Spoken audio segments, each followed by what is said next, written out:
দাদা কিছু বুঝে না ওদের কথা।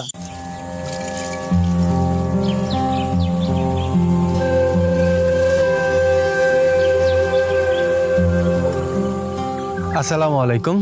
পাহাড় বেষ্টিত শেরপুর এক অসাধারণ সৌন্দর্যের নাম। এখানে এমন কিছু সৌন্দর্য আছে যা এখনো অনেক মানুষের কাছে অজানা, যে দৃশ্যগুলো দেখলে আপনি নিজেও বলতে বাধ্য হবেন এটাই শেরপুরের আসল সৌন্দর্য। বাংলাদেশের উত্তরের ভারত সীমান্ত ঘেঁষা পাহাড় আর সবুজ প্রকৃতির মাঝে লুকিয়ে আছে এক অন্যরকম শেরপুর।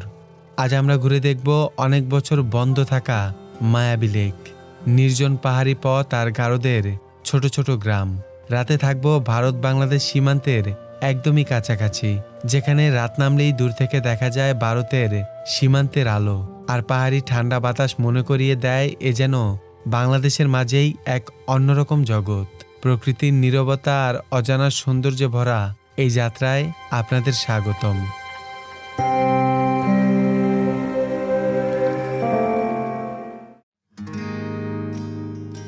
আমাদের যাত্রা শুরু হচ্ছে ঢাকার মহাখালী বাস স্ট্যান্ড থেকে, গন্তব্য শেরপুরের ঝিনাইগাতি।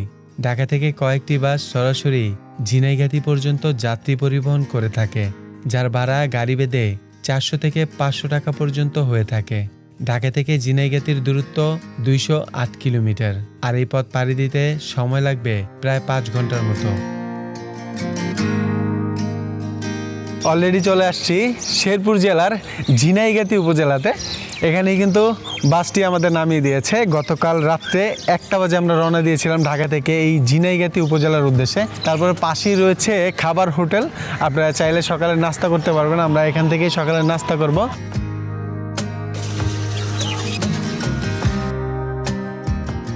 সকালের নাস্তা শেষ করে একটি অটোতে করে রওনা দিয়েছি বালিজুরির উদ্দেশ্যে। জনপ্রতি ভাড়া 60 টাকা। বালিজুরি পৌঁছানোর পর সেখান থেকে হেঁটেই যেতে হবে পাহাড়ের মাঝে লুকিয়ে থাকা মায়াবী লেকের উদ্দেশ্যে।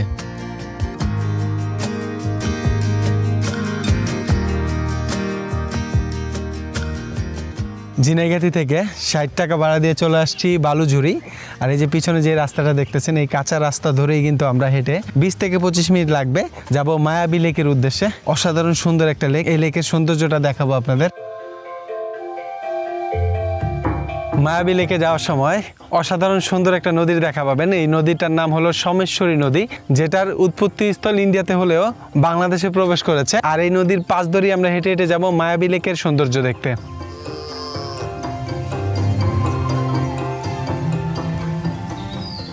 বিজিবির টহল গ্রুপের সাথে দেখা হয়ে গেছে, সামনেই পড়ে গেছে আর কি। এখন ওনারা যাইতে মানা করতেছে। এই যে নদীটার সামনে আছে, এখনো বলতেছে এর বাইরে আর কি ভিতরের দিকে যাওয়া যাবে না। বললাম যে মায়াবী লেকে যাব, বলতেছে না যাওয়া যাবে না ওদিকে। এখন পর্যন্ত অনিশ্চয়তায় আছি যে যাইতে পারবো কিনা। টহল দিতেছে বিজিবি। 2 hours later বিজিবিকে ফাঁকি দিয়ে আসছি আর কি বলা যায়, পলায় আসছি। যাইতে তো দিবে না। প্রায় 2টা ঘন্টা লস হয়েছে আমাদের এখানে। একদম ভোরে সকালে যাওয়ার কথা ছিল, 2 ঘন্টা ওই নদীর পাড়ে বসেছিলাম। তারপরে একটা রিস্ক নিয়ে যাইতেছি আর কি। সামনে যাই না বিজিবি আছে কিনা, পিছনে তো দেখলাম না, দূরে থাকলে থাকতে পারে। আর এই যে দেখেন কত সুন্দর একটা লেক আছে এখানে। মায়াবী লেক যাওয়ার পথে উপভোগ করা যায় অসাধারণ প্রাকৃতিক সৌন্দর্য।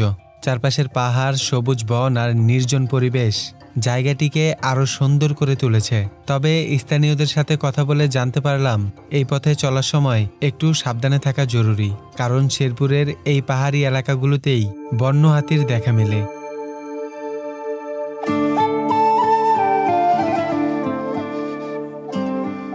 মায়াবী লেক হল শেরপুর জেলার ঝিনাইগাতি উপজেলার সীমান্ত অঞ্চলের একটি পাহাড় ঘেরা প্রাকৃতিক লেক।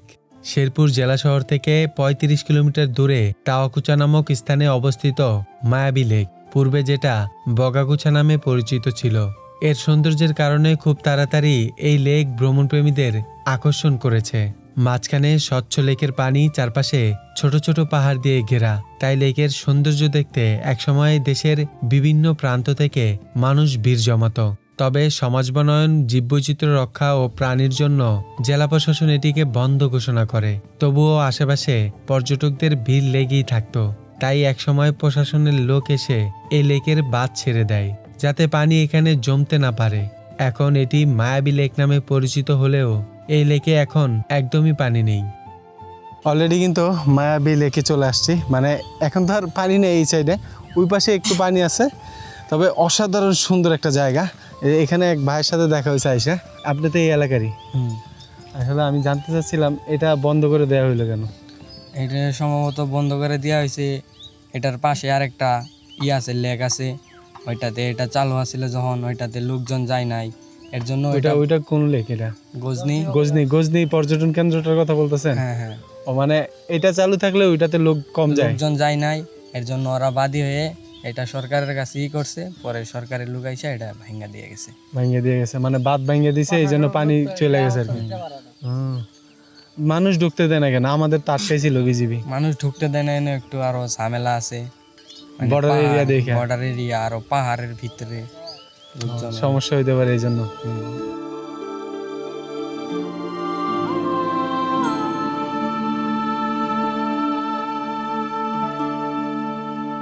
জায়গাটার নাম মায়াবী লেক হলেও যদিও এখানে এখন একদমই পানি নেই, কিন্তু এত সুন্দর একটা জায়গা, আপনারা বিস্তীর্ণ মাঠ দেখতে পাবেন, সবুজ মানে ঘাসে ভরা, আর দুই পাশে জঙ্গল দিয়ে ছোট ছোট টিলা বা পাহাড় আছে, আর রাখালরা গরু চড়াতে নিয়ে আসছে আর কি। অসাধারণ লাগে এই দৃশ্যগুলা।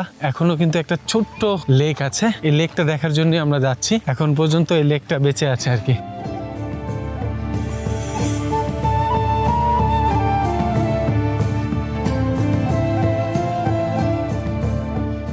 শেরপুরে এর আগেও আমি 2 বার আসছি। শেরপুরে যত জায়গা দেখছি তার মধ্যে সবচেয়ে সুন্দর মনে হয়েছে আমার এই মায়াবী লেক। মায়াবী লেক দেখা শেষ করে এখন আবারও ব্যাক করতেছি, যে এই জায়গা দিয়ে আসছিলাম সেই জায়গা দিয়ে। এই জায়গাটাতে মানে আপনারা যদি প্রবেশ করেন, একদম বর্ডার এরিয়া, কোনো সিমের নেটওয়ার্ক কিন্তু পায় না।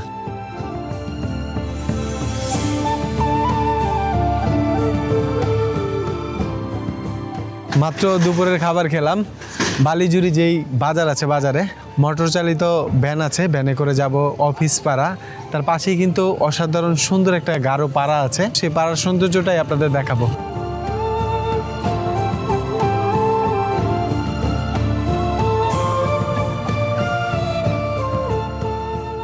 বালিজুরি বাজার থেকে 20 টাকা ভাড়া দিয়ে চলে আসছি অফিস পাড়া। এখান থেকেই মূলত আমাদের হেঁটে যেতে হবে, 5 মিনিট লাগবে মাত্র।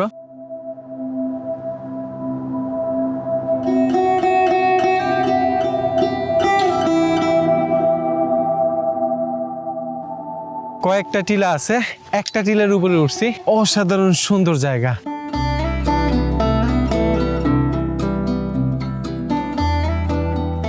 অফিস পাড়ার পাশেই লুকিয়ে আছে অসাধারণ সুন্দর এই পাহাড়ি এলাকা।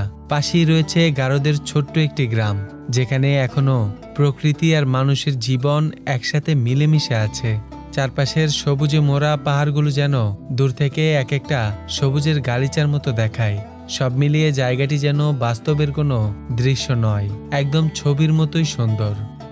টিলা থেকে মাত্রই নামলাম, আবারও রাস্তায় চলে আসছি। ছোট্ট একটা পাড়া আছে, গারো পাড়া, সেই পাড়াটার দিকে যাচ্ছি।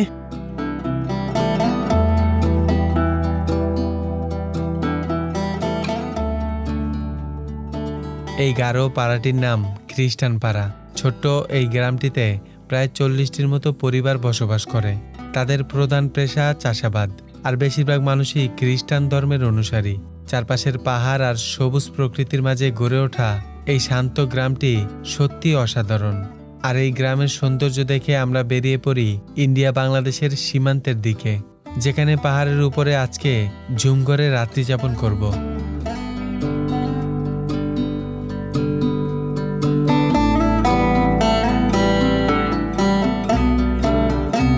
লাউচাপড়া যেই পর্যটন কেন্দ্র আছে সেটা পার হয়ে দিকলাকোনা চলে আসছি। এখানে এই অটোটা নামায় দিছে আমাদের, আর এই যে এই রাস্তা ধরে আমরা সামনের দিকে এগিয়ে যাব।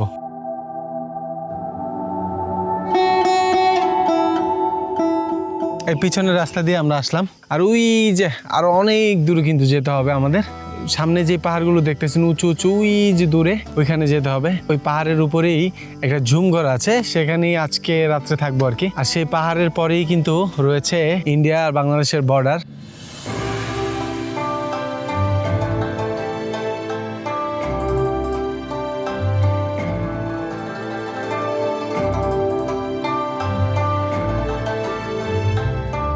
পিছনে যে ঝুমঘরটা দেখতেছেন এখানেই আজকে রাত্রি যাপন করব। আর ওই যে নিচে পাহাড়ের নিচে একেবারে রান্না করা হচ্ছে। আর ওই যে দূরে দেখা যাচ্ছে ইন্ডিয়ার আর বাংলাদেশের বর্ডার আর কি, কাঁটাতারের বেড়া আছে। ওই পাশে কিছু ছোট বড় পাহাড় আছে, এই পাশে ইন্ডিয়ার কিছু পাহাড় আছে। এখানে আমি মূলত একাই আসছি, তবে শেরপুরের কিছু ভাই ব্রাদার আছে যারা দাওয়াত করছে, যারা আমার জন্যই মূলত এই আয়োজনটা করছে, এই ঝুমঘরে থাকার ব্যবস্থাও করছে। তবে এই ঝুমঘরটা বেশি ভালো না, একদমই নড়বড়ে অবস্থায় আছে, যে কোনো সময়ে যে কোনো কিছু এদের ভাঙেও পড়তে পারে। আর এইখান থেকে দেখেন কত চমৎকার দৃশ্য দেখা যায়।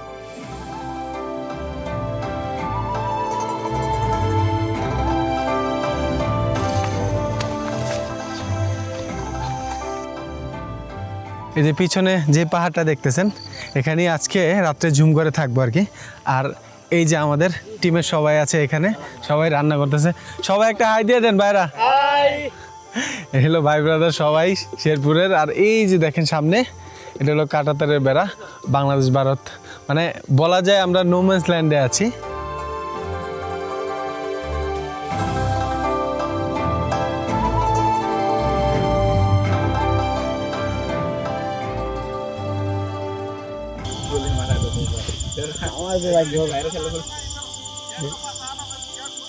দাদা কিছু বুঝে না ওদের কথা, বুঝা যায় তো এর আগে আরেকদিন বুঝছে না যাইতে হইতে যায়, বাবা ওই দাম কইছে যে সন্ধ্যা হয়ে গেছে, যাবে শাম হয়ে গেই, চলা কিছু যাও। বুঝে না ওদের কথা। হ্যাঁ, অলরেডি আমাদের খাবার রেডি হয়ে গেছে। আর আমরা এই যে খাবার খাচ্ছি একদমই কিন্তু ইন্ডিয়ার বর্ডারের পাশে। আর খুব চমৎকার চাঁদ উঠছে আজকে, এখানে বসে খাচ্ছি। কিছুক্ষণ আগে বিএসএফ এসে আমাদের এখান থেকে চলে যেতে বলছে আর কি। আমরা খাবার খেয়ে তারপরে আমাদের ঝুমঘরের দিকে চলে যাবো আজকে, যেখানে রাত্রে থাকবো। এই জায়গাটাতে এত বাতাস টিকা যাইতেছে না, মনে হইতেছে পুরো ঝুমঘর ভাঙা পড়বে, এরকম অবস্থা।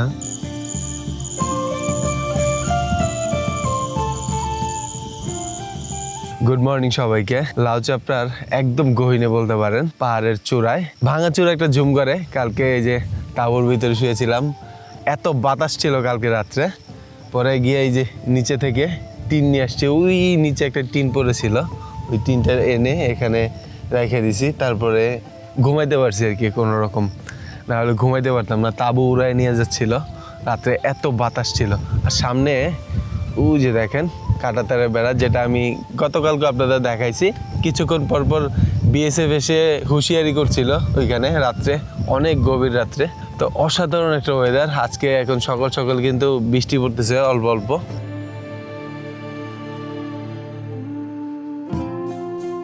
সকালের স্নিগ্ধ বাতাস আর মৃদু বৃষ্টি পাহাড়ি সকালটাকে আরো সুন্দর করে তুলেছে। যদিও ঝুমঘরটি বেশ ছোট, তবুও পাহাড়ের উপরে রাত কাটানোর অভিজ্ঞতাটা ছিল সত্যি অন্যরকম আর কিছুটা ভয়ঙ্কর। কারণ ঠিক সামনেই রয়েছে ভারত সীমান্ত, যেখানে অস্ত্র নিয়ে দাঁড়িয়ে আছে ভারতের বর্ডার গার্ড বাহিনী। ঝুমঘরটাকে পিছনে রেখে আরো কিছু সৌন্দর্য দেখার উদ্দেশ্যে বেরিয়ে গেছি। তবে এই জায়গাটা মানে লাউ চাপড়া যে জায়গাটা আছে, এটার গহীনেই কিন্তু এটা অবস্থিত। তবে এই জায়গাটা জামালপুর জেলাতে পড়ছে।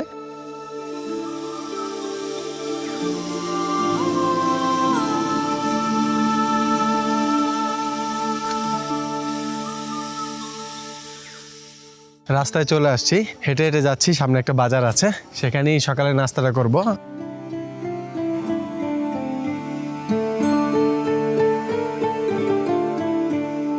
যাইতেছিলাম নালিতাবাড়ির দিকে সীমান্ত সড়ক দিয়ে। অসাধারণ সুন্দর কিছু দৃশ্য দেখতে পাইছি, তবে হঠাৎ করেই বৃষ্টি নেমে গেছে অনেক বেশি।